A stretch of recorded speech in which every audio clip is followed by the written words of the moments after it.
सब तो वड्डी चुनौती कि पिंडां विच बहुत गुरुद्वारे साहिब बन चुके हैं तो वो गुरुद्वारे ही साडी सिੱਖੀ ਨੂੰ खराब कर रहे हैं। जिहड़ी बहुती गिनती गुरुद्वारे बन गए श्री अकाल तख्त साहिब के जथेदार ਜਾਂ ਸ਼੍ਰੋਮਣੀ ਕਮੇਟੀ ਜਾਂ ਹੋਰ ਵੱਡੀਆਂ ਜਥੇਬੰਦੀਆਂ ਨੇ ਇਹਨਾਂ ਨੂੰ ਰਲ ਮਿਲ ਕੇ ਇੱਕ ਰਾਬਤਾ ਕਰਨਾ ਚਾਹੀਦਾ।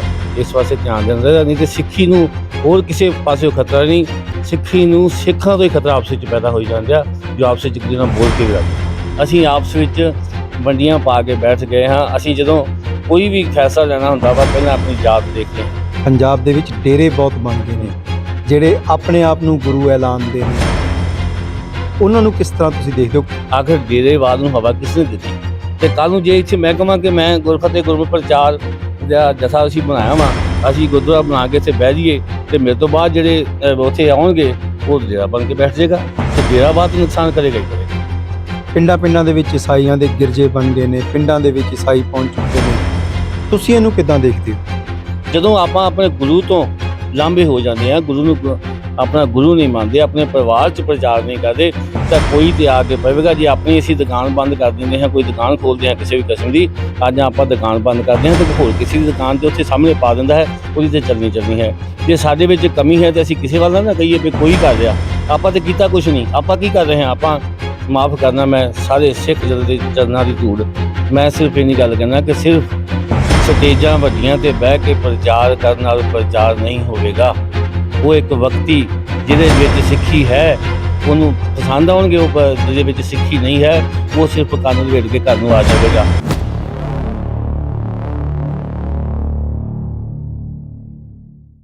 ਵਾਹਿਗੁਰੂ ਜੀ ਕਾ ਖਾਲਸਾ, ਵਾਹਿਗੁਰੂ ਜੀ ਕੀ ਫਤਿਹ। C5 ਦੇਖ ਰਹੇ ਸਾਰੇ ਦਰਸ਼ਕਾਂ ਦਾ ਬਹੁਤ-ਬਹੁਤ ਸਵਾਗਤ ਹੈ। ਮੈਂ ਹਾਂ ਚਰਨਜੀਤ ਸਿੰਘ ਤੇ ਇਸ ਵਕਤ ਮੇਰੇ ਨਾਲ ਮੌਜੂਦ ਨੇ ਭਾਈ ਗੁਰਿੰਦਰ ਸਿੰਘ ਰਾਜਾ। ਗੁਰਮਤਿ ਪ੍ਰਚਾਰ ਤੇ ਪ੍ਰਸਾਰ ਨੂੰ ਸਮਰਪਿਤ ਭਾਈ ਗੁਰਿੰਦਰ ਸਿੰਘ ਰਾਜਾ ਗੁਰਫਤਿਹ ਗੁਰਮਤਿ ਪ੍ਰਚਾਰ ਸੁਸਾਇਟੀ ਦੇ ਬੈਨਰ ਦੇ ਹੇਠਾਂ ਪੰਜਾਬ ਭਰ ਦੇ ਪਿੰਡਾਂ ਦੇ ਵਿੱਚ ਜਾ ਕੇ ਗੁਰਮਤਿ ਪ੍ਰਚਾਰ ਕਰਦੇ ਨੇ, ਗੁਰਮਤਿ ਦਾ ਹੋਕਾ ਦਿੰਦੇ ਨੇ, ਗੁਰਬਾਣੀ ਪੜ੍ਹਨ ਲਈ ਪ੍ਰੇਰਨਾ ਦਿੰਦੇ ਨੇ, ਅੰਮ੍ਰਿਤ ਸੰਚਾਰ ਕਰਵਾਉਂਦੇ ਨੇ। ਆਖਰਕਾਰ ਪ੍ਰਚਾਰਕ ਨੂੰ ਕਿਹੜੀਆਂ ਮੁਸ਼ਕਲਾਂ ਦਾ ਸਾਹਮਣਾ ਕਰਨਾ ਪੈਂਦਾ ਹੈ? ਆਪਾਂ ਭਾਈ ਗੁਰਿੰਦਰ ਸਿੰਘ ਰਾਜਾ ਤੋਂ ਸੁਣਦੇ ਹਾਂ ਕਿ ਆਖਰ ਉਹ ਕੀ ਮਾਮਲੇ ਹੁੰਦੇ ਨੇ, ਲੋਕਾਂ ਦੇ ਕੀ ਸਵਾਲ ਨੇ, ਅੱਜ ਜੋ ਗੁਰਮਤਿ ਪ੍ਰਚਾਰ ਨੂੰ ਚੁਣੌਤੀਆਂ ਦਾ ਸਾਹਮਣਾ ਕਰਨਾ ਪੈਂਦਾ ਹੈ ਉਹ ਕੀ ਨੇ, ਇਹਦੇ ਬਾਰੇ ਗੱਲਬਾਤ ਕਰਦੇ ਹਾਂ। ਭਾਈ ਸਾਹਿਬ, ਵਾਹਿਗੁਰੂ ਜੀ ਕਾ ਖਾਲਸਾ, ਵਾਹਿਗੁਰੂ ਜੀ ਖਾਲਸਾ, ਵਾਹਿਗੁਰੂ ਜੀ ਕੀ ਫਤਿਹ। ਭਾਈ ਸਾਹਿਬ ਜੀ, ਬਹੁਤ ਲੰਮੇ ਅਰਸੇ ਤੋਂ ਸਤਿਗੁਰੂ ਪਾਤਸ਼ਾਹ ਨੇ ਬਖਸ਼ਿਸ਼ ਕੀਤੀ, ਅਸੀਂ ਬੱਚਿਆਂ ਨੂੰ ਘਰ ਵਿੱਚ ਕੀਰਤਨ ਸਿਖਾਉਣਾ ਸ਼ੁਰੂ ਕੀਤਾ ਤੇ ਉਸ ਦੌਰਾਨ ਜਿਹੜੇ ਬੱਚੇ ਕੀਰਤਨ ਸਿੱਖਣ ਆਉਂਦੇ ਸੀ ਉਹਨਾਂ ਨੂੰ ਅੰਮ੍ਰਿਤ ਛਕਣ ਵਾਸਤੇ ਪ੍ਰੇਰਨਾ ਕਰਨਾ ਅਤੇ ਉਸ ਤੋਂ ਬਾਅਦ ਭਾਈ ਸਾਹਿਬ ਭਾਈ ਬਲਦੇਵ ਸਿੰਘ ਮੁਖੀ ਅਖੰਡ ਕੀਰਤਨੀ ਜਥਾ ਇੰਟਰਨੈਸ਼ਨਲ, ਉਹਨਾਂ ਨਾਲ ਅਖੰਡ ਕੀਰਤਨੀ ਜਥੇ ਵਿੱਚ ਸਾਡਾ ਪਿਆਰ ਉਹਨਾਂ ਨਾਲ ਕਾਫੀ ਪੈ ਗਿਆ। ਮੈਂ ਉਹਨਾਂ ਨਾਲ ਪੀਏ ਵੀ ਰਿਹਾ ਅਤੇ ਉਸ ਤੋਂ ਉਹਨਾਂ ਜੋ ਪ੍ਰਚਾਰ ਕਰਦੇ ਸੀ ਸਿੱਖੀ ਦਾ, ਮੇਰੇ ਮਨ 'ਚ ਬਹੁਤ ਆਇਆ ਕਿ ਵਧੀਆ ਲੱਗਾ ਕਿ ਸਿੱਖੀ ਦਾ ਪ੍ਰਚਾਰ ਕਰਨਾ, ਕਿਉਂਕਿ ਗੁਰੂ ਸਾਹਿਬ ਦਾ ਹੁਕਮ ਹੈ, ਜਨ ਨਾਨਕ ਧੂੜ ਮੰਗੇ ਤਿਸ ਗੁਰਸਿੱਖ ਕੀ, ਜੋ ਆਪ ਜਪੇ ਅਵਰੇ ਨਾਮ ਜਪਾਵੇ। ਗੁਰੂ ਨਾਨਕ ਸਾਹਿਬ, ਗੁਰੂ ਗੋਬਿੰਦ ਸਿੰਘ ਸੱਚੇ ਪਾਤਸ਼ਾਹ ਨੇ ਕਿਸੇ ਅੱਗੇ ਸਿਰ ਨਹੀਂ ਨਵਾਇਆ ਅਤੇ ਸਤਿਗੁਰੂ ਪਾਤਸ਼ਾਹ ਕਹਿੰਦੇ ਮੈਂ ਉਹਨਾਂ ਦੀ ਧੂੜ ਮੰਨਦਾ ਜੋ ਆਪ ਜਪਦੇ ਵਾਹਿਗੁਰੂ ਤੇ ਹੋਰਾਂ ਨੂੰ ਵਾਹਿਗੁਰੂ ਦਾ ਨਾਮ ਜਪਾਉਂਦੇ ਆ। ਸੋ ਮਨ ਵਿੱਚ ਆਇਆ ਕਿ ਸਭ ਤੋਂ ਮਹਾਨ ਸੇਵਾ ਵੇ ਆਪਾਂ ਸੇਵਾ ਕਰੀਏ। ਸੋ ਅਸੀਂ ਇਹ 1984 ਦੇ ਸ਼ਹੀਦਾਂ ਨੂੰ ਸਮਰਪਿਤ ਪਹਿਲਾ ਸਮਾਗਮ ਜੋ ਅਸੀਂ ਕੀਤਾ 2017 ਵਿੱਚ ਭਾਈ ਸਾਹਿਬ ਭਾਈ ਬਲਦੇਵ ਸਿੰਘ ਦੀ ਡੈਥ ਹੋਣ ਤੋਂ ਬਾਅਦ ਅਸੀਂ ਇਹ ਸਮਾਗਮ ਕੀਤਾ ਅਤੇ ਉਹ ਸਮਾਗਮ ਵਿੱਚ ਕਾਫੀ ਪੁਰਾਣਿਆਂ ਨੇ ਅੰਮ੍ਰਿਤ ਛਕਿਆ, ਉਸ ਨੂੰ ਸਮਰਪਿਤ ਵਿੱਚ ਸਮਾਗਮ ਕੀਤਾ।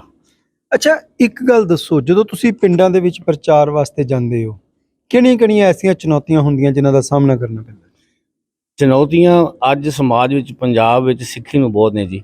ਸਭ ਤੋਂ ਵੱਡੀ ਚੁਣੌਤੀ ਕਿ ਪਿੰਡਾਂ ਵਿੱਚ ਬਹੁਤ ਗੁਰਦੁਆਰੇ ਸਾਹਿਬ ਬਣ ਚੁੱਕੇ ਹਨ ਅਤੇ ਉਹ ਗੁਰਦੁਆਰੇ ਹੀ ਸਾਡੀ ਸਿੱਖੀ ਨੂੰ ਖਰਾਬ ਕਰ ਰਹੇ ਹਨ। ਜਿਹੜੀ ਬਹੁਤੀ ਗਿਣਤੀ 'ਚ ਗੁਰਦੁਆਰੇ ਬਣ ਗਏ ਅੱਜ ਅਜਿਹਾ ਹੋਏਗਾ, ਜਿਹੜੀ ਛੂਤ ਛਾਤ ਜਾਤ ਪਾਤ ਸਤਿਗੁਰਾਂ ਨੇ ਖਤਮ ਕੀਤੀ ਸੀ, ਅੱਜ ਉਹੀ ਜਾਤ ਪਾਤ ਗੁਰਦੁਆਰਿਆਂ 'ਚ ਵੜ ਕੇ ਬਹਿ ਗਈ ਹੈ।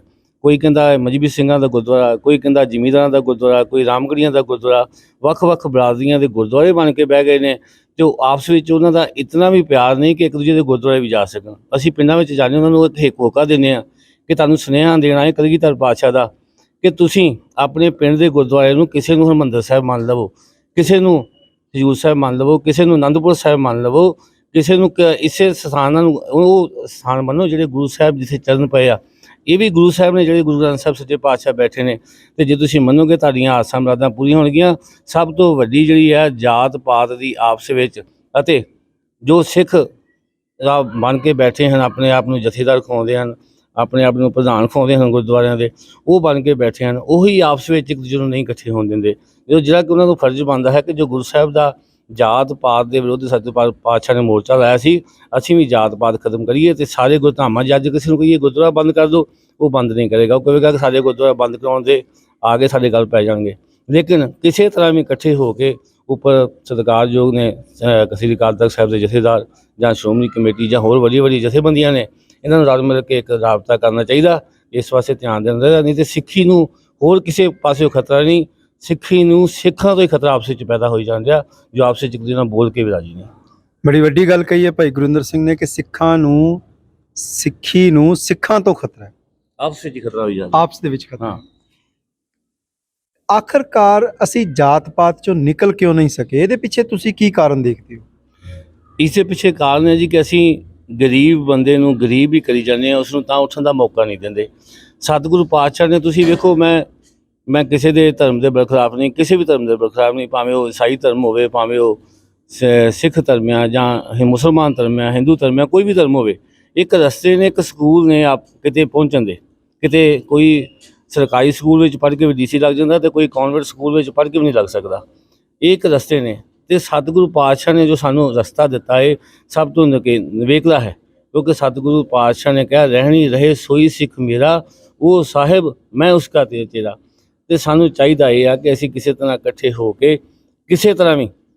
ਤੁਸੀਂ ਕੀ ਸਵਾਲ ਕੀਤਾ ਸੀਗਾ? ਮੈਂ ਤੁਹਾਨੂੰ ਇਹ ਪੁੱਛਦਾ ਪਿਆ ਕਿ ਆਖਰਕਾਰ ਸਿੱਖਾਂ ਨੂੰ ਸਿੱਖੀ ਤੋਂ ਖਤਰਾ ਕਿਉਂ, ਸਿੱਖੀ ਨੂੰ ਸਿੱਖਾਂ ਤੋਂ ਖਤਰਾ ਕਿਉਂ? ਖਤਰਾ ਕਿਉਂ ਹੈ? ਸਿੱਖੀ ਤੋਂ ਖਤਰਾ ਇਸੇ ਕਰਕੇ ਹੀ ਹੈ ਕਿਉਂਕਿ ਆਪਾਂ ਕਿਸੇ ਨੂੰ ਨਾਲ ਰਲ ਕੇ ਬੈਠ ਕੇ ਰਾਜੀ ਨਹੀਂ ਹਾਂ। ਅਸੀਂ ਆਪਸ ਵਿੱਚ ਵੰਡੀਆਂ ਪਾ ਕੇ ਬੈਠ ਗਏ ਹਾਂ। ਅਸੀਂ ਜਦੋਂ ਕੋਈ ਵੀ ਫੈਸਲਾ ਲੈਣਾ ਹੁੰਦਾ ਵਾ, ਪਹਿਲਾਂ ਆਪਣੀ ਜਾਤ ਦੇਖਦੇ ਹਾਂ। ਅਸੀਂ ਇਹ ਨਹੀਂ ਦੇਖਦੇ ਕਿ ਸਾਹਮਣੇ ਸਿੱਖ ਆਉਣ ਡਿਆ। ਸਤਿਗੁਰੂ ਪਾਤਸ਼ਾਹ ਨੇ ਆਖਿਆ ਕਿ ਜੋ ਅੱਗੇ ਕਦੀ ਸਿੱਖ ਆਉਂਦਾ ਦੇਖੇ ਉਹਨੂੰ ਫਤਿਹ ਬੁਲਾਉਣੀ, ਵਾਹਿਗੁਰੂ ਜੀ ਕਾ ਖਾਲਸਾ ਵਾਹਿਗੁਰੂ ਜੀ ਕੀ ਫਤਿਹ ਬੁਲਾਉਣੀ, ਅਤੇ ਜਿਹੜਾ ਫਤਿਹ ਬੁਲਾਵੇਗਾ ਉਸ ਦੇ ਵੱਲ ਮੇਰਾ ਹਮੇਸ਼ਾ ਮੁੱਖ ਹੋਵੇਗਾ, ਅਤੇ ਜੋ ਫਤਿਹ ਦਾ ਜਵਾਬ ਦੇਗਾ ਉਹਦੇ ਸਿਰ 'ਤੇ ਮੈਂ ਹੱਥ ਰੱਖਾਂਗਾ। ਤੇ ਸਤਿਗੁਰੂ ਪਾਤਸ਼ਾਹ ਨੇ ਕਿਹਾ ਸੀ, ਜੋ ਫਤਿਹ ਦਾ ਜਵਾਬ ਫਤਿਹ ਵਿੱਚ ਨਹੀਂ ਦੇਵੇਗਾ ਉਸ ਵੱਲ ਮੈਂ ਪਿੱਠ ਕਰ ਦੇਵਾਂਗਾ। ਜਾਬੇ ਕਹੇ ਵਿਪਰਨ ਕੀ ਰੀਤ ਮੈਂ ਨਾ ਕਰੂੰ ਇਨਕੀ ਪ੍ਰਤੀਤ। ਤੋ ਅਸੀਂ ਤੇ ਸਤਿਗੁਰੂ ਪਾਤਸ਼ਾਹ ਦੀ ਜੋ ਫਤਿਹ ਨਾਮ ਬੁਲਾ ਕੇ ਆਪਸ ਵਿੱਚ ਸਾਂਝ ਨਾਮ ਪਾ ਕੇ ਫਤਿਹ ਬੁਲਾਉਣਾ, ਇੱਕ ਸਾਂਝ ਪਾਉਣਾ ਹੈ ਵੀ ਤੂੰ ਵੀ ਭਰਾ ਗੁਰੂ ਦਾ ਤੇ ਮੈਂ ਵੀ, ਤੂੰ ਵੀ ਗੁਰੂ ਵਾਲਾ ਤੇ ਮੈਂ ਵੀ ਗੁਰੂ ਵਾਲਾ, ਆਪਾਂ ਦੋਵੇਂ ਇੱਕ ਹਾਂ। ਆਪਾਂ ਉਸ ਅਕਾਲ ਪੁਰਖ ਵਾਹਿਗੁਰੂ ਦੇ ਸਾਜੇ ਖਾਲਸੇ ਹਾਂ। ਜਦੋਂ ਆਪਣੇ ਵਿੱਚ ਇਹ ਰਿਹਾ ਹੀ ਨਹੀਂ, ਆਪਾਂ ਇਕੱਠ ਹੈਗਾ ਹੀ ਨਹੀਂ, ਤਾਂ ਆਪਾਂ ਆਪਣਾ ਨੁਕਸਾਨ ਕਰ ਰਹੇ ਹਾਂ। ਜਾਤ ਪਾਤ ਕਰਕੇ ਜਾਂ ਹੋਰ ਕਿਸੇ ਕਾਰਨ ਕਰਕੇ ਇੱਕ ਦੂਜੇ ਤੋਂ ਦੂਰ ਹੋ ਰਹੇ ਹਾਂ। ਸਿੱਖ ਹੀ ਸਿੱਖ ਦਾ ਦੁਸ਼ਮਣ ਬਣਿਆ ਫਿਰਦਾ ਹੈ। ਸਿੱਖ ਸਾਰੇ ਇਕੱਠੇ ਹੋ ਜਾਣ, ਸਿੱਖੀ ਨੂੰ ਕੋਈ ਖਤਰਾ ਨਹੀਂ, ਚੜ੍ਹਦੀਆਂ ਕਲਾਂ ਹੋਣਗੀਆਂ, ਦੁਨੀਆ ਤੇ ਰਾਜ ਕਰੇਗੀ ਸਿੱਖ। ਪੰਜਾਬ ਦੇ ਵਿੱਚ ਡੇਰੇ ਬਹੁਤ ਬਣ ਗਏ ਨੇ। ਹਾਂਜੀ, ਪੰਜਾਬ ਦੇ ਵਿੱਚ ਡੇਰੇ ਬਹੁਤ ਬਣ ਗਏ ਨੇ ਜਿਹੜੇ ਆਪਣੇ ਆਪ ਨੂੰ ਗੁਰੂ ਐਲਾਨਦੇ ਨੇ। ਉਹਨਾਂ ਨੂੰ ਕਿਸ ਤਰ੍ਹਾਂ ਤੁਸੀਂ ਦੇਖਦੇ ਹੋ? ਕੋਈ ਚੁਣੌਤੀ ਹੈ ਤੁਹਾਡੇ ਵਾਸਤੇ ਜਾਂ ਉਹ ਸਿਰਫ ਆਪਣੀ ਡਫਲੀ ਤੇ ਆਪਣਾ ਰਾਗ ਹੀ ਕਹਿੰਦੇ ਨੇ? ਡੇਰਾਵਾਦ ਹੈ ਜੀ। ਜੋ ਡੇਰਾਵਾਦ ਕਿਸ ਤਰ੍ਹਾਂ ਬਣਿਆ, ਆਖਰ ਡੇਰੇਵਾਦ ਨੂੰ ਹਵਾ ਕਿਸ ਨੇ ਦਿੱਤੀ? ਡੇਰਾਵਾਦ ਹੁਣ ਅੱਜ ਮੈਂ ਲੰਬੇ ਸਮੇਂ ਤੋਂ, ਤੁਸੀਂ ਆਪ ਜੀ ਨੇ ਗੱਲ ਕੀਤੀ, ਲੰਬਾ ਸਮਾਂ ਕਿੰਨਾ ਹੁੰਦਾ, ਇੱਕ ਬੰਦੇ ਦੀ ਉਮਰ ਕਿਤਨੀ ਹੁੰਦੀ ਹੈ। ਮੇਰੀ ਅੱਜ 50-52 ਸਾਲ ਉਮਰ ਹੈ। ਕਿੰਨਾ ਜੇ ਮੈਂ 10-15 ਸਾਲ ਪਹਿਲਾਂ ਸ਼ੁਰੂ ਕੀਤਾ ਵੀ ਹੋਵੇਗਾ ਤਾਂ ਮੈਂ ਕਿੰਨਾ ਕੁ ਕਰ ਲਿਆ। 1469 ਵਿੱਚ 1469 ਵਿੱਚ ਗੁਰੂ ਨਾਨਕ ਸਾਹਿਬ ਨੇ ਅਵਤਾਰ ਧਾਰਿਆ। ਬੜੇ ਗੁਰੂ ਘਰ ਦੇ ਪ੍ਰੇਮੀ, ਗੁਰੂ ਘਰ ਦੇ ਪਿਆਰ ਕਰਨ ਵਾਲੇ ਬੜੇ ਲੋਕਾਂ ਨੇ ਪ੍ਰਚਾਰ ਕੀਤਾ, ਬੜੇ ਸਿੱਖ। ਡੇਰਾਵਾਦ ਕਿੱਥੋਂ ਪੈਦਾ ਹੋਇਆ? ਜਦੋਂ ਡੇਰਾਵਾਦ ਕੋਈ ਸਿੱਖ ਨੂੰ ਕਿਸੇ ਨਾਲ ਨਾ ਜੋੜਿਆ ਜਾਵੇ, ਕਿਸੇ ਨੂੰ ਉਹ ਉਸ ਦਾ ਪਿਆਰ ਸਤਿਕਾਰ ਨਾ ਦਿੱਤਾ ਜਾਵੇ, ਤਾਂ ਉਹ ਆਪਣੇ ਆਪ ਵਿੱਚ ਹੀ ਇੱਕ ਆਪਣਾ ਡੇਰਾ ਬਣਾ ਕੇ, ਸਮਝੋ ਕਿ ਗੁਰਦੁਆਰਾ ਸਾਹਿਬ ਬਣਾ ਕੇ, ਮਹਾਰਾਜ ਦਾ ਪ੍ਰਕਾਸ਼ ਕਰਕੇ ਉਹਨੇ ਸਿੱਖਾਂ ਨਾਲ ਜਾਂ ਉਹਨੇ ਸਿੱਖਾਂ ਦੀ ਭਾਵਨਾ ਨਾਲ ਨੂੰ ਪਿਆਰ ਦੇਣਾ ਸ਼ੁਰੂ ਕਰ ਦਿੱਤਾ, ਅਤੇ ਉਹਨਾਂ ਦੀਆਂ ਭਾਵਨਾ ਸਮਝ ਕੇ ਉਹਨਾਂ ਨੂੰ ਪਿਆਰ ਸਤਿਕਾਰ ਦਿੱਤਾ, ਅਤੇ ਉਹ ਸਿੱਖ ਉਹਦੇ ਨਾਲ ਜੁੜ ਗਏ। ਜਦੋਂ ਉਹ ਬਾਬਾ ਜੀ ਜਾਂ ਡੇਰੇ ਵਾਲੀ ਚੜ੍ਹਾਈ ਕਰ ਗਏ ਅਤੇ ਜੋ ਅੱਗੇ ਆ ਗਿਆ ਉਹ ਡੇਰਾਵਾਦ ਨਹੀਂ ਸੀ। ਜੋ ਅੱਗੇ ਆ ਕੇ ਬੈਠ ਗਿਆ ਉਹਨੇ ਡੇਰਾ ਬਣਾ ਦਿੱਤਾ। ਅੱਜ ਲੰਬੇ ਸਮੇਂ ਤੋਂ ਜੋ ਆਪਾਂ ਅਸੀਂ ਸੇਵਾ ਕਰ ਰਹੇ ਹਾਂ, ਸਾਨੂੰ ਕਿਸੇ ਵੀ ਧਾਰਮਿਕ ਜਥੇਬੰਦੀ ਜਾਂ ਕਿਸੇ ਵੀ ਗੁਰਸਿੱਖ ਨੇ, ਪਿੰਡਾਂ 'ਚ ਅਸੀਂ 100 ਪਿੰਡਾਂ ਵਿੱਚ 500 ਪਿੰਡਾਂ ਵਿੱਚ ਵਿਚਰ ਕੇ ਤਕਰੀਬਨ 100 ਪ੍ਰੋਗਰਾਮ ਕਰ ਚੁੱਕੇ ਹਾਂ। ਕਿਸੇ ਵੀ ਪਿੰਡ ਵਿੱਚ ਮੈਂ ਤਾਂ ਕਹਿੰਦਾ ਕਿ ਪੰਜਾਬ 'ਚ ਗੁਰਸਿੱਖ ਰਹੇ ਹੀ ਨਹੀਂ। ਕਿਸੇ ਨੇ ਵੀ ਆ ਕੇ ਕਦੀ ਸਾਡੇ ਨਾਲ ਦੋ ਪੈਰ ਤੁਰਨ ਦੀ ਕੋਸ਼ਿਸ਼ ਨਹੀਂ ਕੀਤੀ ਕਿ ਆਓ ਆਪ ਸਾਡੇ ਪਿੰਡ ਵਿੱਚ ਤੁਸੀਂ ਆਏ ਹੋ, ਆਪਾਂ ਇਹਨੂੰ ਵਧੀਆ ਤਰੀਕੇ ਨਾਲ, ਹੋਰ ਵੀ ਤਾਂ ਵਧੀਆ ਤਰੀਕੇ ਨਾਲ ਕਰੀਏ। ਸਾਨੂੰ ਅਗਵਾਈ ਦੇਵੇ ਬੇਸ਼ੱਕ ਆ ਕੇ, ਜਾਂ ਸਾਡੇ ਨਾਲ ਤੁਰੇ ਮੋਢੇ ਨਾਲ ਮੋਢਾ ਜੁੜ ਕੇ, ਕੋਈ ਨਹੀਂ ਤੁਰਦਾ। ਅਤੇ ਕੱਲ੍ਹ ਨੂੰ ਜੇ ਇੱਥੇ ਮੈਂ ਕਹਾਂ ਕਿ ਮੈਂ ਗੁਰਫਤਿਹ ਗੁਰਮਤਿ ਪ੍ਰਚਾਰ ਦਾ ਜਥਾ ਅਸੀਂ ਬਣਾਇਆ ਵਾ, ਅਸੀਂ ਗੁਰਦੁਆਰਾ ਬਣਾ ਕੇ ਇੱਥੇ ਬਹਿ ਜਾਈਏ, ਅਤੇ ਮੇਰੇ ਤੋਂ ਬਾਅਦ ਜਿਹੜੇ ਉੱਥੇ ਆਉਣਗੇ ਉਹ ਡੇਰਾ ਬਣ ਕੇ ਬੈਠ ਜਾਏਗਾ, ਅਤੇ ਡੇਰਾਵਾਦ ਨੁਕਸਾਨ ਕਰੇਗਾ ਹੀ ਕਰੇਗਾ। ਅੱਛਾ, ਇੱਕ ਅੱਜ ਕੱਲ੍ਹ ਪੰਜਾਬ ਨੂੰ ਬੜੀ ਵੱਡੀ ਚੁਣੌਤੀ ਦਾ ਸਾਹਮਣਾ ਕਰਨਾ ਪੈਂਦਾ ਹੈ ਈਸਾਈ ਪ੍ਰਚਾਰ ਦਾ। ਪਿੰਡਾਂ ਪਿੰਡਾਂ ਦੇ ਵਿੱਚ ਈਸਾਈਆਂ ਦੇ ਗਿਰਜੇ ਬਣ ਗਏ ਨੇ, ਪਿੰਡਾਂ ਦੇ ਵਿੱਚ ਈਸਾਈ ਪਹੁੰਚ ਚੁੱਕੇ ਨੇ ਔਰ ਇੱਕ ਘਰ ਨੂੰ ਇੱਕ ਇਕਾਈ ਮੰਨ ਕੇ ਉਹ ਪ੍ਰਚਾਰ ਕਰ ਰਹੇ ਨੇ। ਤੁਸੀਂ ਇਹਨੂੰ ਕਿੱਦਾਂ ਦੇਖਦੇ ਹੋ? ਜੋ ਸਿੱਖ ਕੌਮ ਹੈ, ਜੋ ਖਾਲਸਾ ਹੈ ਗੁਰੂ ਦਾ, ਸਤਿਗੁਰੂ ਪਾਤਸ਼ਾਹ ਨੇ ਕਿਹਾ ਖਾਲਸਾ ਖੁਦ ਖੁਦਾ। ਖਾਲਸਾ ਆਪਣੇ ਆਪ ਵਿੱਚ ਸੰਪੂਰਨ ਹੈ। ਜੋ ਗੁਰੂ ਦਾ ਖਾਲਸਾ ਹੈ, ਖੰਡੇ ਬਾਟੇ ਦਾ ਅੰਮ੍ਰਿਤ ਛਕ ਕੇ ਗੁਰੂ ਦੀ ਰਹਿਣੀ ਤੇ ਚੱਲਦਾ ਹੈ। ਗੁਰੂ ਗ੍ਰੰਥ ਸਾਹਿਬ ਸੱਚੇ ਪਾਤਸ਼ਾਹ ਸੰਪੂਰਨ ਰਹਿਣੀ ਹੈ ਸਾਡੀ। ਪੰਜਾਂ ਪਿਆਰਿਆਂ ਵੱਲੋਂ ਜੋ ਵਕਤੀ ਦਰਸਾਈ ਜਾਂਦੀ ਹੈ, ਜੋ ਸਾਨੂੰ ਕਿਹਾ ਜਾਂਦਾ ਹੈ ਕਿ ਅੱਜ ਤੋਂ ਤੁਹਾਨੂੰ ਆਗਿਆ ਹੈ, ਹੁਕਮ ਹੈ, ਆਗਿਆ ਪਈ ਹੈ ਕਾਲ ਕੀ ਤਬੇ ਚਲਾਇਓ ਪੰਥ, ਸਭ ਸਿੱਖਣ ਕੋ ਹੁਕਮ ਹੈ ਗੁਰੂ ਮਾਣਿਓ ਗ੍ਰੰਥ। ਗੁਰੂ ਗ੍ਰੰਥ ਨੂੰ ਗੁਰੂ ਮੰਨਣਾ ਤੇ ਗੁਰੂ ਗ੍ਰੰਥ ਦੀ ਗੱਲ ਮੰਨਣੀ। ਆਪਾਂ ਮੱਥਾ ਟੇਕ ਕੇ ਸਿਰਫ ਗੁਰੂ ਗ੍ਰੰਥ ਨੂੰ ਗੁਰੂ ਮੰਨ ਲਿਆ। ਸਾਨੂੰ ਚਾਹੀਦਾ ਇਹ ਸੀਗਾ 1430 ਅੰਗ ਨੇ ਸਤਿਗੁਰੂ ਪਾਤਸ਼ਾਹ ਦੇ, ਤਾਂ ਆਪਾਂ ਰੋਜ਼ ਦਾ ਇੱਕ ਅੰਗ ਕਰੀਏ ਜਾਂ ਇੱਕ ਅੰਗ ਇਸ ਕੋਲ ਸੁਣੀਏ ਉਹ 'ਤੇ ਚੱਲਣ ਦੀ ਕਰੀਏ। ਗੁਰਬਾਣੀ ਇੱਕ ਜੀਵਨ ਜਾਚ ਹੈ, ਗੁਰਬਾਣੀ ਸਿਮਰਨ ਵੀ ਹੈ। ਜੋ ਆਪਾਂ ਵਾਹਿਗੁਰੂ ਵਾਹਿਗੁਰੂ ਕਰਦੇ ਹਾਂ, ਜਾਂ ਕੋਈ ਰਾਮ ਰਾਮ ਕਰਦਾ ਹੈ, ਕੋਈ ਅੱਲਾ ਅੱਲਾ ਕਰਦਾ ਹੈ, ਜਾਂ ਹੋਰ ਕੁਛ ਹੋਰ ਬੋਲਦਾ ਹੈ, ਇਸ ਤਰ੍ਹਾਂ ਹੀ ਵਾਹਿਗੁਰੂ ਦੀ 1430 ਅੰਗ ਸਾਰੇ ਹੀ ਇੱਕ ਸਿਮਰਨ ਹੈ। ਸਿਮਰਨ ਵੀ ਹੈ ਤੇ ਇੱਕ ਜੀਵਨ ਜਾਚ ਵੀ ਹੈ ਕਿ ਉਹ 'ਤੇ ਚੱਲਣਾ ਵੀ ਹੈ। ਆਪਾਂ ਉੱਤੇ ਚੱਲਦੇ ਨਹੀਂ। ਆਪਾਂ ਉੱਤੇ ਚੱਲਾਂਗੇ, ਸਤਿਗੁਰੂ ਪਾਤਸ਼ਾਹ ਦੀ ਬਖਸ਼ਿਸ਼ ਕੀਤੀ ਹੋਈ ਬਾਣੀ 'ਤੇ ਚੱਲਾਂਗੇ, ਉਸ ਦੇ ਅਨੁਸਾਰ ਚੱਲ ਕੇ ਆਪਣਾ ਜੀਵਨ ਢਾਲਾਂਗੇ ਤਾਂ ਆਪਾਂ ਆਪਣੇ ਆਪ ਚੜ੍ਹਦੀ ਕਲਾ ਵਿੱਚ ਜਾਵਾਂਗੇ। ਪਰ ਈਸਾਈਆਂ ਦੇ ਪ੍ਰਚਾਰ ਨੂੰ ਤੁਸੀਂ ਈਸਾਈਆਂ ਦਾ ਪ੍ਰਚਾਰ ਇਸ ਤਰ੍ਹਾਂ ਕਿ ਈਸਾਈ ਦਾ ਪ੍ਰਚਾਰ ਅੱਜ ਨਹੀਂ ਸ਼ੁਰੂ ਹੋਇਆ। ਜਦੋਂ ਦੇਸ਼ ਆਜ਼ਾਦ ਹੋਣ ਵੇਲੇ ਈਸਾਈ ਮਤ ਨੇ ਆਪਣਾ ਪ੍ਰਚਾਰ ਕੀਤਾ। ਈਸਾਈ ਆਪਣੇ ਅੱਜ ਜੋ ਆਪਾਂ ਉਦੋਂ ਦੇ ਈਸਾਈ ਚੱਲਦੇ ਰਹੇ, ਉਹਨਾਂ ਦਾ ਆਪਾਂ ਕੋਈ ਝਗੜਾ ਨਹੀਂ। ਅੱਜ ਉਹ ਈਸਾਈ ਸਾਡੇ ਵਿੱਚ ਵਿਚਰ ਰਹੇ ਨੇ। ਅਸੀਂ ਆਪਣੇ ਇਲਾਕੇ ਵਿੱਚ ਪਿੰਡਾਂ ਵਿੱਚ ਹੀ ਦੇਖ ਲਈਏ, ਜੋ ਈਸਾਈ ਮਤ ਹੈ ਉਹ ਸਾਨੂੰ ਕੀ ਨੁਕਸਾਨ ਕਰਦਾ ਹੈ, ਉਹ ਸਾਨੂੰ ਕੀ ਕਹਿੰਦਾ ਹੈ, ਕੁਛ ਨਹੀਂ ਕਹਿੰਦਾ ਸਾਨੂੰ ਉਹ। ਲੇਕਿਨ ਜੋ ਅੱਜ ਸਿਰਫ ਲੋਕਾਂ ਨੂੰ ਗੁੰਮਰਾਹ ਕਰਨ ਵਾਸਤੇ ਹੋ ਸਕਦਾ ਕਿ ਕੋਈ ਇਹ ਸਰਕਾਰੀ ਚਾਲਾਂ ਹੋਣ, ਜਾਂ ਹੋ ਸਕਦਾ ਕਿ ਕੋਈ ਇਹ ਗਲਤ ਅਨਸਰ ਹੋਣ ਜਿਹੜੇ ਕਿ ਸਿੱਖੀ ਵਿੱਚ ਤੇ ਆਮ ਲੋਕਾਂ 'ਚ ਈਸਾਈਆਂ 'ਚ ਪਾੜਾ ਪਾਉਂਦੇ ਆ, ਉਹਨਾਂ ਨੂੰ ਇੱਕ ਦੂਜੇ ਵਿੱਚ ਦੂਰ ਕਰਨ ਵਾਸਤੇ। ਲੇਕਿਨ ਗੁਰੂ ਦਾ ਸਿੱਖ, ਉਸ ਨੂੰ ਕਿਸ ਤੋਂ ਖਤਰਾ ਹੈ? ਉਸ ਨੂੰ ਕਿਸੇ ਕੋਈ ਖਤਰਾ ਨਹੀਂ ਹੈ, ਕਿਸੇ ਵੀ ਤਰ੍ਹਾਂ ਦਾ ਉਹਨੂੰ ਟੈਨਸ਼ਨ ਨਹੀਂ ਕਿ ਉਹਨੂੰ ਕੋਈ ਈਸਾਈ ਬਣਾ ਲਵੇਗਾ। ਮੈਨੂੰ ਤਾਂ ਕਦੀ ਕਿਸੇ ਨੇ ਆ ਕੇ ਆਖਿਆ ਨਹੀਂ ਈਸਾਈ, ਆਪ ਜੀ ਨੂੰ ਕਿਸੇ ਨੇ ਨਹੀਂ ਆਖਿਆ ਹੋਵੇ ਕਦੀ ਆ ਕੇ ਕਿ ਤੂੰ ਈਸਾਈ ਬਣ ਜਾ। ਜਦੋਂ ਆਪਾਂ ਆਪਣੇ ਗੁਰੂ ਤੋਂ ਲਾਂਭੇ ਹੋ ਜਾਂਦੇ ਹਾਂ, ਗੁਰੂ ਨੂੰ ਆਪਣਾ ਗੁਰੂ ਨਹੀਂ ਮੰਨਦੇ, ਆਪਣੇ ਪਰਿਵਾਰ 'ਚ ਪ੍ਰਚਾਰ ਨਹੀਂ ਕਰਦੇ, ਤਾਂ ਕੋਈ ਤੇ ਆ ਕੇ ਪਵੇਗਾ। ਜੇ ਆਪਣੀ ਅਸੀਂ ਦੁਕਾਨ ਬੰਦ ਕਰ ਦਿੰਦੇ ਹਾਂ, ਕੋਈ ਦੁਕਾਨ ਖੋਲ੍ਹਦੇ ਹਾਂ ਕਿਸੇ ਵੀ ਕਿਸਮ ਦੀ, ਅੱਜ ਆਪਾਂ ਦੁਕਾਨ ਬੰਦ ਕਰਦੇ ਹਾਂ ਤੇ ਹੋਰ ਕਿਸੇ ਦੀ ਦੁਕਾਨ 'ਤੇ ਉੱਥੇ ਸਾਹਮਣੇ ਪਾ ਦਿੰਦਾ ਹੈ, ਉਹਦੀ ਤਾਂ ਚੱਲਣੀ ਹੈ। ਜੇ ਸਾਡੇ ਵਿੱਚ ਕਮੀ ਹੈ ਤਾਂ ਅਸੀਂ ਕਿਸੇ ਵੱਲ ਨਾ ਕਹੀਏ ਵੀ ਕੋਈ ਕਰ ਰਿਹਾ, ਆਪਾਂ ਤਾਂ ਕੀਤਾ ਕੁਛ ਨਹੀਂ। ਆਪਾਂ ਕੀ ਕਰ ਰਹੇ ਹਾਂ? ਆਪਾਂ ਮਾਫ਼ ਕਰਨਾ, ਮੈਂ ਸਾਰੇ ਸਿੱਖ ਜਗਤ ਦੇ ਚਰਨਾਂ ਦੀ ਧੂੜ, ਮੈਂ ਸਿਰਫ ਇੰਨੀ ਗੱਲ ਕਹਿਣਾ ਕਿ ਸਿਰਫ ਸਟੇਜਾਂ ਵੱਡੀਆਂ 'ਤੇ ਬਹਿ ਕੇ ਪ੍ਰਚਾਰ ਕਰਨ ਨਾਲ ਪ੍ਰਚਾਰ ਨਹੀਂ ਹੋਵੇਗਾ। ਉਹ ਇੱਕ ਵਕਤੀ ਜਿਹਦੇ ਵਿੱਚ ਸਿੱਖੀ ਹੈ ਉਹਨੂੰ ਪਸੰਦ ਆਉਣਗੇ, ਉਹ ਜਿਹਦੇ ਵਿੱਚ ਸਿੱਖੀ ਨਹੀਂ ਹੈ ਉਹ ਸਿਰਫ ਕੰਨ ਲਪੇਟ ਕੇ ਘਰ ਨੂੰ ਆ ਜਾਵੇਗਾ। ਇੱਥੋਂ ਤੱਕ ਤੁਸੀਂ ਵੇਖੋ, ਜੇ ਆਪਾਂ ਅਖਬਾਰ ਪੜ੍ਹਦੇ ਹਾਂ, ਅਖਬਾਰ 'ਚ ਸਿਰਫ ਉਹ ਖਬਰ ਪੜ੍ਹਦੇ ਹਾਂ ਜਿਹੜੀ ਸਾਨੂੰ ਚੰਗੀ ਲੱਗਦੀ ਹੈ। ਆਪਾਂ ਦੂਸਰੀ ਖਬਰ ਵੱਲ ਧਿਆਨ ਨਹੀਂ ਦਿੰਦੇ, ਜਾਂ ਅਸੀਂ ਖਬਰ ਲਵਾਈ ਹੁੰਦੀ ਹੈ ਅਸੀਂ ਉਹ ਖਬਰ ਪੜ੍ਹਦੇ ਹਾਂ, ਹੋਰ ਕਿਸੇ ਦੀ ਖਬਰ ਹੀ ਨਹੀਂ ਦੇਖਦੇ। ਅਤੇ ਆਪਾਂ TV ਦੇਖਦੇ ਹਾਂ, ਆਪਣੀ ਮਰਜ਼ੀ ਨਾਲ ਦੇਖਦੇ ਹਾਂ, ਕਿਸੇ ਨੂੰ ਕਿਸੇ ਤਰ੍ਹਾਂ ਦਾ ਪਸੰਦ, ਕਿਸੇ ਨੂੰ ਕਿਸੇ ਤਰ੍ਹਾਂ ਦਾ ਪਸੰਦ। ਅਤੇ ਜੇ ਆਪਾਂ ਨੂੰ ਪਸੰਦ ਹੀ ਨਹੀਂ ਹੋਏਗਾ ਕੁਛ, ਆਪਾਂ ਨੂੰ ਕੋਈ ਸਹੀ ਰਸਤੇ 'ਤੇ ਆਪਾਂ ਕਿਸੇ ਨੂੰ ਖੜ ਹੀ ਨਹੀਂ ਸਕਾਂਗੇ, ਅਤੇ ਜੇ ਕੋਈ ਲਾਏ ਨਾ ਤਾਂ ਜੇ ਸਾਡਾ ਕਸੂਰ ਹੈ, ਕਿਸੇ ਦਾ ਕੋਈ ਕਸੂਰ ਨਹੀਂ। ਸਾਨੂੰ ਚਾਹੀਦਾ ਹੈ ਸਮੁੱਚੇ ਸਿੱਖ ਸਮਾਜ ਨੂੰ, ਸਮੁੱਚੇ ਸਿੱਖ ਪ੍ਰਚਾਰਕਾਂ ਨੂੰ, ਜਥੇਦਾਰ ਸਾਹਿਬਾਨ ਨੂੰ, ਪ੍ਰਧਾਨ ਸਾਹਿਬਾਨ ਨੂੰ, ਇਹਨਾਂ ਨੂੰ ਚਾਹੀਦਾ ਕਿ ਅੱਗੇ ਲੱਗ ਕੇ ਇਹ ਸਿੱਖੀ ਦਾ ਪ੍ਰਚਾਰ ਵਿਦਵਾਨਾਂ ਨੂੰ ਪੁੱਛ ਕੇ, ਵਿਦਵਾਨਾਂ ਦੀ ਇੱਕ ਸੰਗਠਨ ਬਣਾ ਕੇ ਪੁੱਛਣ ਪਰ ਕਿਸ ਤਰ੍ਹਾਂ ਪ੍ਰਚਾਰ ਕੀਤਾ ਜਾਵੇ, ਆਪਣੀ ਸਾਡੀ ਸਿੱਖੀ ਕਿਸ ਤਰ੍ਹਾਂ ਉੱਚੀ ਹੋਵੇ। ਜੇ ਅਸੀਂ ਸਿੱਖੀ ਦਾ ਪ੍ਰਚਾਰ ਨਹੀਂ ਕਰਾਂਗੇ ਤਾਂ ਅਸੀਂ ਸਿੱਖ ਹੀ ਨਹੀਂ ਹਾਂ। ਅੱਛਾ, ਤੁਸੀਂ ਖੁਦ ਪ੍ਰਚਾਰਕ ਹੋ, ਤੁਸੀਂ ਵੀ ਪਿੰਡਾਂ ਵਿੱਚ ਜਾਂਦੇ ਹੋ, ਤੁਹਾਨੂੰ ਕੀ ਲੱਗਦਾ ਹੈ ਕਿ ਪ੍ਰਚਾਰ ਦਾ ਢੰਗ ਕੀ ਹੋਣਾ ਚਾਹੀਦਾ ਜਿਹਦੇ ਨਾਲ ਸਿੱਖ ਧਰਮ ਦਾ ਪ੍ਰਚਾਰ ਤੇ ਪ੍ਰਸਾਰ ਦਿਨੋਂ ਦਿਨ ਵੱਧ ਸਕੇ ਔਰ ਲੋਕ ਮੁੱਖ ਧਾਰਾ ਦੇ ਵਿੱਚ ਸ਼ਾਮਲ ਹੋ ਸਕਣ? ਸਭ ਤੋਂ ਪਹਿਲਾਂ ਤਾਂ ਸਾਨੂੰ ਆਪਣੇ ਜੋ ਸਾਡੀ ਜਿਹੜੀ ਸੰਸਥਾ ਨਾਲ ਵੀ ਜੁੜੇ ਹਨ, ਜਿਹੜੇ ਵੀ ਅੰਮ੍ਰਿਤਧਾਰੀ ਹਨ, ਜੋ ਇਸ ਕਰਕੇ ਹੀ ਸਿਰਫ ਆਪਣੀ ਉਹਨਾਂ ਦਾ ਰੁਜ਼ਗਾਰ ਚੱਲ ਰਿਹਾ ਹੈ। ਮੈਂ ਉਹਨਾਂ ਵਿੱਚ ਗ੍ਰੰਥੀ ਸਾਹਿਬਾਨ ਕਹਿ ਸਕਦਾ, ਉਹਦੇ ਵਿੱਚ ਮੈਂ ਢਾਡੀ ਸਾਹਿਬਾਨ ਕਹਿ ਸਕਦਾ, ਕੀਰਤਨੀਆ ਕਹਿ ਸਕਦਾ। ਇਹਨਾਂ ਨੂੰ ਨਾਲ ਜੋੜਿਆ ਜਾਵੇ ਕਿਸੇ ਤਰ੍ਹਾਂ ਕਿ ਤੁਸੀਂ ਸਿੱਖੀ ਦੇ ਪ੍ਰਚਾਰਕ ਵੀ ਹੋ। ਉਹ ਜਦੋਂ ਕੀਰਤਨ ਕਰਦੇ ਆ ਕਹਿੰਦੇ ਕਿ ਮੈਂ ਅਸੀਂ ਪ੍ਰਚਾਰ ਕੀਤਾ, ਲੇਕਿਨ ਪ੍ਰਚਾਰ ਸਿਰਫ ਕੀਰਤਨ ਕਰਨਾ ਨਹੀਂ ਹੈ।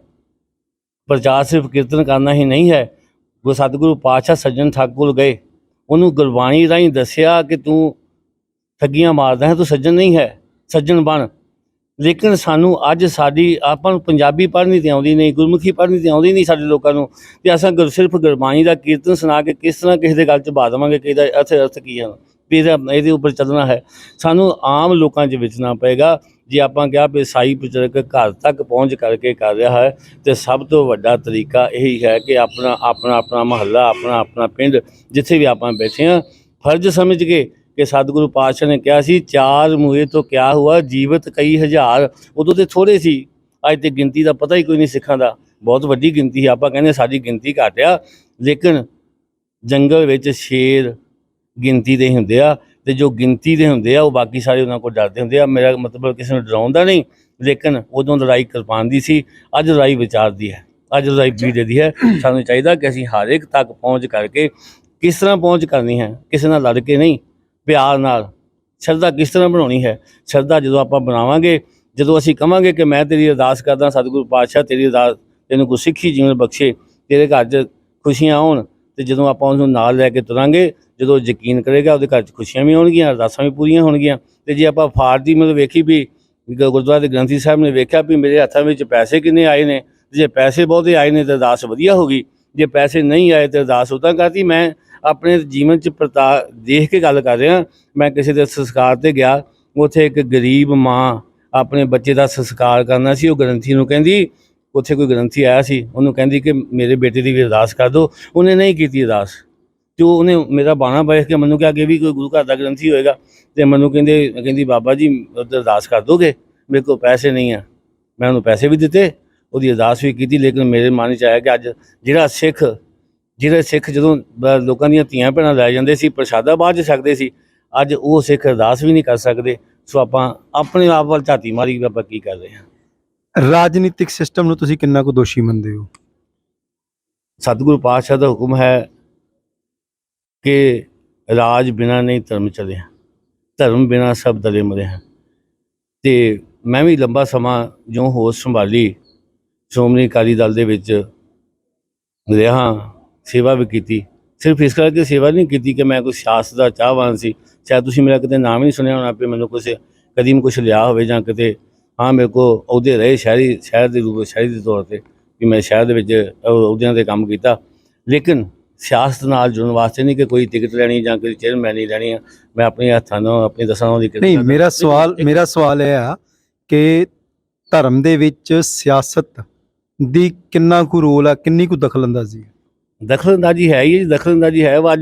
ਅੱਜ ਦੇ ਸਮਾਜ ਵਿੱਚ ਤੁਸੀਂ ਮੇਰੇ ਮੂੰਹ ਗੱਲ ਕਢਾਉਣੀ ਚਾਹੁੰਦੇ ਹੋ, ਮੈਂ ਨਹੀਂ ਕੱਢਣੀ ਚਾਹੁੰਦਾ। ਅੱਜ ਦੇ ਸਮਾਜ ਵਿੱਚ ਕੀ ਗੁਰਦੁਆਰਾ ਸਾਹਿਬ ਦੇ ਵਿੱਚ, ਸੱਚਖੰਡ ਸ੍ਰੀ ਹਰਿਮੰਦਰ ਸਾਹਿਬ ਦਰਬਾਰ ਸਾਹਿਬ ਵਿੱਚ, ਜੇ ਤੁਹਾਡੀ ਕੋਈ ਪਹਿਚਾਣ ਨਹੀਂ ਤਾਂ ਉੱਥੇ ਕਮਰਾ ਵੀ ਨਹੀਂ ਮਿਲਦਾ ਕਿਸੇ ਨੂੰ, ਉੱਥੇ ਕਿਸੇ ਨੂੰ ਨੌਕਰੀ ਨਹੀਂ ਮਿਲਦੀ। ਹੋਰ ਅਤੇ ਉੱਥੇ ਜੇ ਕਿਸੇ ਤੁਹਾਡਾ ਸਿਆਸੀ ਕੋਈ ਪ੍ਰਭਾਵ ਹੈ ਤਾਂ ਉੱਥੇ ਸਭ ਕੁਛ ਪੂਰਾ ਹੋ ਜਾਂਦਾ। ਮੇਰਾ ਕੋਈ ਸਿਆਸੀ ਲਿੰਕ ਨਹੀਂ ਹੈ, ਮੈਨੂੰ ਤਾਂ ਕਦੀ ਕਿਸੇ ਸਿਆਸੀ ਨੇ ਜਾਂ ਕਿਸੇ ਸਾਡੇ ਸ਼੍ਰੋਮਣੀ ਗੁਰਦੁਆਰਾ ਪ੍ਰਬੰਧਕ ਕਮੇਟੀ ਧਾਰਮਿਕ ਆਗੂ ਨੇ ਕਦੀ ਆਵਾਜ਼ ਵੀ ਨਹੀਂ ਮਾਰੀ ਵੀ ਆ ਕੇ ਤੁਸੀਂ ਸੇਵਾ ਕਰ ਰਹੇ ਹੋ। ਹਾਲੇ ਕਿ ਸ਼੍ਰੋਮਣੀ ਕਮੇਟੀ ਨਾਲ ਜੁੜ ਕੇ ਘੱਟੋ ਘੱਟ 100 ਪ੍ਰੋਗਰਾਮ ਕਰ ਚੁੱਕੇ ਹਾਂ, ਅਤੇ 100 ਪ੍ਰੋਗਰਾਮਾਂ ਵਿੱਚ ਹੀ ਸ੍ਰੀ ਅਕਾਲ ਤਖਤ ਸਾਹਿਬ ਤੋਂ 5 ਪਿਆਰੇ ਆ ਰਹੇ ਨੇ। ਅਤੇ ਮੈਨੂੰ ਤਾਂ ਕਦੀ ਜੇ ਆਪਾਂ ਸਿਆਸਤ ਹੈ, ਅਤੇ ਜੇ ਮੇਰੀ ਕੋਈ ਸਿਆਸੀ ਲਿੰਕ ਹੁੰਦਾ ਤਾਂ ਸ਼ਾਇਦ ਮੈਨੂੰ ਵੀ ਆਵਾਜ਼ ਮਾਰ ਦਿੰਦੇ। ਅਤੇ ਮੈਂ ਵੀ ਨਹੀਂ ਚਾਹੁੰਦਾ ਕਿ ਮੈਨੂੰ ਕੋਈ ਆਵਾਜ਼ ਮਾਰਨ, ਮੈਂ ਇਸ ਕਰਕੇ ਨਹੀਂ ਕਹਿ ਰਿਹਾ ਕਿ ਮੈਨੂੰ ਕੋਈ ਆਵਾਜ਼ ਮਾਰੀ ਜਾਵੇ। ਮੈਂ ਇਸ ਗੁਰੂ ਸਾਹਿਬ ਦਾ ਗਰੀਬ ਸਿੱਖ ਹੋਣ ਦੇ ਨਾਤੇ ਜਿੰਨਾ ਮੇਰਾ ਦਸਵੰਧ ਨਿਕਲਦਾ ਉਹਨਾਂ ਕੁ ਮੈਂ ਕਰੀ ਜਾਂਦਾ। ਅਤੇ ਸਿਆਸਤ ਦਾ ਪ੍ਰਭਾਵ ਤਾਂ ਹੈ ਹੀ ਹੈ, ਇਹ ਘਟਣਾ ਚਾਹੀਦਾ ਵਾ। ਜੇ ਸਿਆਸਤ ਚਾਹੀਦੀ ਹੈ, ਲੇਕਿਨ ਧਰਮ ਬਿਨਾਂ ਸਭ ਦਲੇ ਮਰੇ ਹਨ। ਸਿਆਸੀ ਲੋਕਾਂ 'ਚ ਧਰਮ ਨਹੀਂ ਹੋਏਗਾ ਤਾਂ ਸਭ ਕੁਝ ਖਰਾਬ ਹੋ ਜਾਵੇਗਾ। ਆਖਰ ਦੇ ਵਿੱਚ ਇੱਕ ਲਾਸਟ ਮੇਰਾ ਇੱਕ ਸਵਾਲ ਹੈ, ਸਿੱਖੀ ਨੂੰ ਬਚਾਉਣ ਲਈ ਕੀ ਕਰਨਾ ਚਾਹੀਦਾ ਹੈ? ਤੁਸੀਂ ਪਿੰਡ ਪੱਧਰ ਤੇ ਜਾ ਕੇ ਪ੍ਰਚਾਰ ਕਰਦੇ ਹੋ, ਤੁਸੀਂ ਮਹੱਲਾ ਪੱਧਰ ਤੇ ਪ੍ਰਚਾਰ ਕਰਦੇ ਹੋ, ਤੁਹਾਡੇ ਕੋਲ ਇਹੋ ਜਿਹਾ ਕੀ ਪ੍ਰੋਗਰਾਮ ਹੈ ਜਿਹਦੇ ਨਾਲ ਸਿੱਖੀ ਨੂੰ ਬਚਾਉਣ ਵਾਸਤੇ ਕੰਮ ਕਰਨ ਦੀ ਜ਼ਰੂਰਤ ਹੈ? ਉਹ ਕੀ ਕੰਮ ਹੋਣੇ ਚਾਹੀਦੇ ਨੇ? ਸਭ ਤੋਂ ਪਹਿਲਾਂ ਮੈਂ ਇੱਕ ਅਪੀਲ ਕਰਦਾ ਸ਼੍ਰੋਮਣੀ ਗੁਰਦੁਆਰਾ ਪ੍ਰਬੰਧਕ ਕਮੇਟੀ ਦੇ ਪ੍ਰਧਾਨ ਸਾਹਿਬ ਨੂੰ, ਜਿਹੜੇ ਵੀ ਆਉਣ, ਉੱਥੇ ਮੈਂ ਨਹੀਂ ਆਉਣਾ, ਉੱਥੇ ਜਿਹੜਾ ਲੋਕ ਚਾਹਵਾਨ ਨੇ ਜਾਂ ਜਿਹੜੇ ਲੋਕ ਉੱਥੇ ਮੁਬਾਰਕ ਉਹਨਾਂ ਨੂੰ ਜਿਹੜੇ ਕਿ ਉਸ ਦੇ ਯੋਗ ਨੇ ਉਹੀ ਆਉਣਗੇ, ਕਿਉਂਕਿ ਮੈਂ ਤਾਂ ਇਸ ਯੋਗ ਨਹੀਂ। ਜਥੇਦਾਰ ਸ੍ਰੀ ਅਕਾਲ ਤਖਤ ਸਾਹਿਬ ਅਤੇ ਬਾਕੀ ਤਖਤਾਂ ਦੇ ਜਥੇਦਾਰ, ਮੈਂ ਸਾਰਿਆਂ ਨੂੰ ਇੱਕ ਅਪੀਲ ਕਰਦਾ ਕਿ ਸਭ ਤੋਂ ਵੱਡੀ ਜੋ ਸਿੱਖੀ ਦੇ ਯੋਗਦਾਨ ਵਾਸਤੇ ਸਾਨੂੰ ਗਰੀਬ ਲੋਕਾਂ ਨੂੰ ਗਲਵੱਕੜੀ 'ਚ ਲੈਣਾ ਪਵੇਗਾ। ਸਤਿਗੁਰੂ ਪਾਤਸ਼ਾਹ ਦਾ ਹੁਕਮ, ਇਨ ਗਰੀਬ ਸਿੱਖਣ ਕੋ ਦਿਓ ਪਾਤਸ਼ਾਹੀ, ਯਾਦ ਕਰੇ ਹਮਰੀ ਗੁਰਿਆਈ। ਜੇ ਤੁਸੀਂ ਉਹਨਾਂ ਨੂੰ ਨਾਲ ਨਹੀਂ ਜੋੜੋਗੇ, ਜੇ ਉਹਨਾਂ ਨੂੰ ਤੁਸੀਂ ਪਿਆਰ ਨਹੀਂ ਦਿਓਗੇ, ਤਾਂ ਈਸਾਈ ਮਤ ਜਾਂ ਡੇਰਿਆਂ ਵਾਲੇ ਜਾਂ ਹੋਰ ਆਪਣੇ ਵੱਲ ਲਾ ਲੈਣਗੇ ਤੇ ਸਿੱਖੀ ਦਾ ਨਾਮੋ ਨਿਸ਼ਾਨ ਜਿਹੜਾ ਖਤਮ ਕਰਨ ਨੂੰ ਜਿਹੜੀ ਦੁਨੀਆ ਤੁਰੀ ਆ ਬਾਬਰ ਦੇ ਵੇਲੇ ਤੋਂ ਅੱਜ ਤੱਕ ਵੀ ਉਹ ਆਪਣੀ ਚੜ੍ਹਾਈ ਕਰਕੇ ਚੜ੍ਹੇ ਆ ਰਹੇ ਨੇ ਕਿਸੇ ਨਾ ਕਿਸੇ ਰੂਪ ਵਿੱਚ। ਸਾਨੂੰ ਸਾਰਿਆਂ ਨੂੰ ਵੱਡੀ ਪੱਧਰ 'ਤੇ ਜੋ ਅਸੀਂ ਗੁਰੂ ਦੇ ਸਿੱਖ ਅਖਾਉਂਦੇ ਹਾਂ, ਅਸੀਂ ਗਰੀਬ ਸਿੱਖਾਂ ਨੂੰ ਨਾਲ ਲੈ ਕੇ ਉਹਨਾਂ ਦਾ ਕੰਮ ਕਰਨਾ ਚਾਹੀਦਾ, ਉਹਨਾਂ ਨੂੰ ਪਿਆਰ ਨਾਲ ਤੋਰਨਾ ਚਾਹੀਦਾ। ਅਸੀਂ ਦੇਖਦੇ ਹਾਂ ਕਿ ਸਾਡੇ ਕੋਲ ਸਭ ਤੋਂ ਮੁੱਢਲੀ ਲੋੜ ਕੀ ਹੁੰਦੀ ਆ, ਐਜੂਕੇਸ਼ਨ ਅਤੇ ਡਾਕਟਰੀ ਮੈਡੀਕਲ, ਲੇਕਿਨ ਸਾਨੂੰ ਕਮ ਸੇ ਕਮ ਅਸੀਂ ਇਹ ਹੀ ਨਹੀਂ ਦੇ ਸਕੇ ਲੋਕਾਂ ਨੂੰ। ਸਾਡੇ ਏਡੀ ਵੱਡੀ ਜਥੇਬੰਦੀਆਂ ਨੇ, ਏਡੇ ਵੱਡੇ ਸਾਡੇ ਆਗੂ ਨੇ, ਇਹੋ ਆਪਾਂ ਦੇ ਦਈਏ, ਸਿੱਖੀ ਆਪਣੇ ਆਪ ਸਾਡੇ ਵਿੱਚ ਸ਼ਾਮਲ ਹੋਏਗੀ। ਅੱਜ ਲੋੜ ਹੈ, ਕੋਈ ਵੀ ਸਰਕਾਰ ਬਣਦੀ ਹੈ ਕਹਿੰਦੇ ਤੁਹਾਨੂੰ ਅਸੀਂ ਆਹ ਦੇਵਾਂਗੇ, ਅਸੀਂ ਆਹ ਦੇਵਾਂਗੇ, ਅਤੇ ਅਸੀਂ ਸਿੱਖ ਧਰਮ ਨੂੰ ਚਾਹੀਦਾ ਹੈ ਕਿ ਗਰੀਬ ਲੋਕਾਂ ਨੂੰ ਨਾਲ ਲੈ ਕੇ ਚੱਲੀਏ। ਅੱਜ ਇਲਾਜ ਤੋਂ ਬਿਨਾਂ ਲੋਕ ਮਰ ਰਹੇ ਨੇ, ਐਜੂਕੇਸ਼ਨ ਤੋਂ ਬਿਨਾਂ ਡੇਰਾਵਾਦ ਵੱਧ ਰਿਹਾ ਜਾਂ ਦੂਜੇ ਧਰਮਾਂ ਵੱਲ ਜਾ ਰਹੇ ਨੇ। ਕਿਸੇ ਕੋਲ ਐਜੂਕੇਸ਼ਨ ਹੋਏਗੀ ਕੋਈ ਨਹੀਂ ਜਾਏਗਾ, ਕੋਈ ਦਿਮਾਗ ਰੱਖਦਾ ਹੋਏਗਾ ਤਾਂ ਉਹ ਚੜ੍ਹਦੀ ਕਲਾ 'ਚ ਰਹੇਗਾ। ਜੇ ਉਹਦੇ ਮਨ 'ਚ ਹੋਵੇ ਵੀ ਮੈਨੂੰ ਗੁਰੂ ਗ੍ਰੰਥ ਸਾਹਿਬ ਸੱਚੇ ਪਾਤਸ਼ਾਹ ਤੋਂ ਓਟ ਆਸਰਾ ਮਿਲਿਆ ਵਾ, ਅਤੇ ਉਹ ਬੰਦ 'ਤੇ ਕਟਾ ਦੇਗਾ, ਆਰਿਆਂ ਥੱਲੇ 'ਤੇ ਖਲੋ ਜਾਏਗਾ, ਆਪਣੀਆਂ ਖੋਪੜੀਆਂ 'ਤੇ ਲਵਾ ਦੇਗਾ, ਉੱਬਲਦੀਆਂ ਦੇਗਾਂ ਵਿੱਚ ਬੈਠ ਜਾਏਗਾ, ਲੇਕਿਨ ਦੂਜੇ ਪਾਸੇ ਨਹੀਂ ਜਾਏਗਾ। ਉਹ ਆਪਾਂ ਸਿਰਫ ਗੱਲਾਂ ਸੁਣਾਉਣ ਨੂੰ ਨਾ ਰੱਖੀਏ। ਆਉਣ ਵਾਲੇ ਸਮੇਂ ਵਿੱਚ ਸਾਡੇ ਕੋਲ ਸ਼ਹੀਦ ਵੀ ਮੁੱਕ ਗਏ, ਸਭ ਕੁਛ ਹੀ ਮੁੱਕ ਗਿਆ। ਅਸੀਂ ਕਿਸੇ ਨੂੰ ਪਿਆਰ ਦੇਵਾਂਗੇ ਤੇ ਪਿਆਰ ਦੇਵਾਂਗੇ। ਬਾਕੀ ਬਾਬਾ ਦੀਪ ਸਿੰਘ ਵਰਗੇ ਯੋਧੇ ਜਿਨ੍ਹਾਂ ਨੂੰ ਕਿਸੇ ਪੜ੍ਹਾਈ ਨਹੀਂ ਸੀ ਕਰਾਈ, ਉਹਦੇ ਘਰ 'ਚੋਂ ਦਿੱਤਾ ਸੀਗਾ। ਅਤੇ ਸਾਡਾ ਘਰ, ਸਾਡਾ ਜਿਹੜਾ ਸਮਾਜ, ਉਹਦੇ ਇੱਕ ਮਾਂ ਪਿਓ ਹੁੰਦੇ ਜਿਹੜੇ ਆਮ ਮਾਂ ਪਿਓ ਹੁੰਦੇ ਆ। ਇੱਕ ਸਾਡੇ ਮਾਂ ਪਿਓ ਕੌਣ ਨੇ? ਤਖਤਾਂ ਸਾਹਿਬ ਦੇ ਜਥੇਦਾਰ। ਸਾਡੇ ਕੋਲ ਮਾਂ ਪਿਓ ਕੌਣ ਨੇ? ਸ਼੍ਰੋਮਣੀ ਕਮੇਟੀ ਦੇ ਜਿਹੜੇ ਉੱਚੇ ਅਹੁਦਿਆਂ 'ਤੇ ਬੈਠੇ ਆ, ਸਾਡੀ ਵੱਡੀ ਸੰਸਥਾ ਵਾ। ਇਹਨਾਂ ਨੂੰ ਚਾਹੀਦਾ ਕਿ ਆਪਣੇ ਬੱਚਿਆਂ ਦੇ ਜੋ ਸਾਨੂੰ ਵੇਖਦੇ ਹਾਂ ਵੀ ਉਹਨਾਂ 'ਚ ਗਲਤੀਆਂ ਨਾ ਵੇਖਦੇ ਹੋਏ ਉਹਨਾਂ ਨੂੰ ਆਪਣੇ ਨਾਲ ਲਾਈਏ। ਸਾਰੀਆਂ ਜਥੇਬੰਦੀਆਂ ਇੱਕ ਜਗ੍ਹਾ ਸਟੈਂਡ ਕਰਨ, ਅਤੇ ਇਹ ਨਾ ਕਵੇ ਕੋਈ ਮੈਂ ਫਲਾਣੀ ਜਥੇਬੰਦੀ। ਗੁਰੂ ਨਾਨਕ ਸਾਹਿਬ ਦੀ ਫਰਵਾਰੀ ਆ, ਕੋਈ ਕਿਸੇ ਤਰ੍ਹਾਂ ਦੀ ਵੀ ਸੇਵਾ ਕਰ ਸਕਦਾ, ਲੇਕਿਨ ਜਦੋਂ ਗੱਲ ਆਵੇ ਨਿਸ਼ਾਨ ਸਾਹਿਬ ਦੀ, ਗੱਲ ਆਵੇ ਗੁਰੂ ਗ੍ਰੰਥ ਦੀ, ਉਦੋਂ ਤਾਂ ਆਪਾਂ ਇਕੱਠੇ ਹੋ ਕੇ ਤੁਰੀਏ ਤਾਂ ਕੌਮ ਚੜ੍ਹਦੀ ਕਲਾ ਵਿੱਚ ਜਾਏਗੀ। ਸਾਡੀ ਕੌਮ ਨੂੰ ਕਿਸੇ ਵੱਲੋਂ ਨੁਕਸਾਨ ਨਹੀਂ ਹੋ ਸਕਦਾ, ਕਿਉਂਕਿ ਸਤਿਗੁਰੂ ਪਾਤਸ਼ਾਹ ਦੇ ਲੱਖ ਖੁਸ਼ੀਆਂ ਪਾਤਸ਼ਾਹੀਆਂ ਦਿੱਤੀਆਂ ਸਾਨੂੰ ਇੱਕ ਪਾਤਸ਼ਾਹੀ ਨਹੀਂ ਦਿੱਤੀ, ਲੱਖ ਖੁਸ਼ੀਆਂ ਪਾਤਸ਼ਾਹੀਆਂ ਜੇ ਸਤਿਗੁਰੂ ਨਜ਼ਰ ਕਰੇ। ਅਤੇ ਜੇ ਉਹਦੀ ਨਜ਼ਰ ਹੀ ਨਹੀਂ ਲਾਈ, ਉਹਦੀ ਨਜ਼ਰ ਤੋਂ ਪਰਾਂ ਹੋ ਗਏ, ਤਾਂ ਫਿਰ ਕੁਛ ਨਹੀਂ ਮਿਲਣਾ। ਆਪਾਂ ਚੜ੍ਹਦੀ ਕਲਾ 'ਚ ਦੇਵਾਂਗੇ ਜੇ ਆਪਾਂ ਗੁਰੂ ਨਾਲ ਦੇਵਾਂਗੇ। ਇਹ ਸਨ ਭਾਈ ਗੁਰਿੰਦਰ ਸਿੰਘ ਜੀ, ਜਿਨ੍ਹਾਂ ਤੋਂ ਅਸੀਂ ਜਾਣਿਆ ਸਿੱਖ ਧਰਮ ਦੇ ਬਾਰੇ ਵਿੱਚ, ਸਿੱਖ ਧਰਮ ਦੇ ਪ੍ਰਚਾਰਕਾਂ ਨੂੰ ਕਿਹੜੀਆਂ ਮੁਸ਼ਕਲਾਂ ਪੇਸ਼ ਆ ਰਹੀਆਂ ਨੇ। ਭਾਈ ਗੁਰਿੰਦਰ ਸਿੰਘ ਨੇ ਇੱਕ ਬਹੁਤ ਵਧੀਆ ਗੱਲ ਕਹੀ ਹੈ ਕਿ ਸਿੱਖੀ ਨੂੰ ਸਿੱਖਾਂ ਤੋਂ ਹੀ ਖਤਰਾ ਹੈ। ਪਹਿਚਾਨਣ ਦੀ ਲੋੜ ਹੈ ਆਪਣਾ ਆਪ। ਜਲਦੀ ਇੱਕ ਨਵੀਂ ਸ਼ਖਸੀਅਤ ਨਾਲ, ਤਦ ਤੱਕ ਲਈ ਵਾਹਿਗੁਰੂ ਜੀ ਕਾ ਖਾਲਸਾ, ਵਾਹਿਗੁਰੂ ਜੀ ਕੀ ਫਤਿਹ।